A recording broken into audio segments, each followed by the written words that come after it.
What's your broker telling you right now? Or even the past 30 days? Okay, well, here's a real life example. Baton Rouge, right? We got 3.125 in November of last year. I just got quoted at like 575, right? Like almost well over 200 basis points in less than a year's time. Sorry if you're on the left side of the room, but Uncle Joe, all the crap we got going on, it's not good. However, with that being said, that's my one bad joke for the day. Anyway, with that being said, is like, dude, the interest rates, I don't know where they're going to go. I don't know where they're going to stop. I'm utilizing 6%. A lot of my underwriting has been going to, it goes back to cash flow. I've had a lot of conversation in regards to, and Ken, you'll be proud of me, is my most recent deal that we're finishing up the cap raise for is buying it all in cash and then refinancing it at a later date to stay nimble to the market.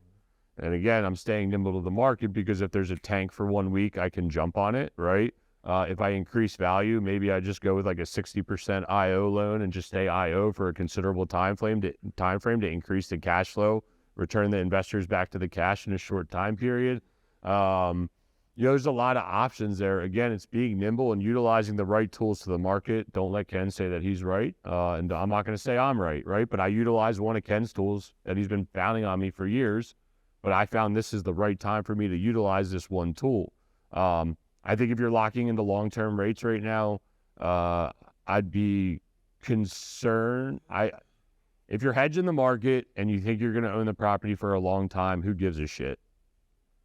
If you want to flip, I would probably be looking at cash, owner financing, the shortest term money, maybe mezz debt, something along those lines, and utilizing what you want. Because I think, if a lot of these loans, if you're on yield maintenance and the rates go down and you need to pay a prepay, you can get smashed big time. So we're looking at all options. We're still probably going to consistently buy on 3-year, do our debt on 3-year yield curves just because it goes up and down in a shorter time frame. And overall, we should be in the better position. We don't do a lot of 10-year money. 3 and 5 is really where we live.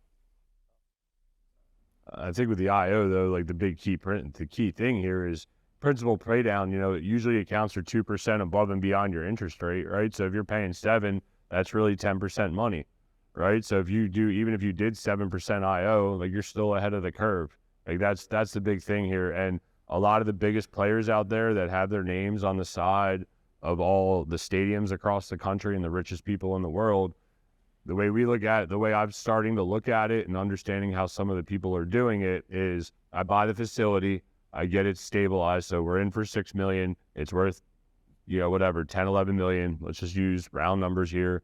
It's worth 10 million. We get a 60% loan to value and you lock it in and you're just paying interest only for the foreseeable future on like a 10-year IO term, and you do it. Think about how much the value would have to come down for you to be in such a bad position, and you've increased your cash flow by an insane amount. So, and if cash flow is king, that's something that you want to look at. And it's not a beginner product.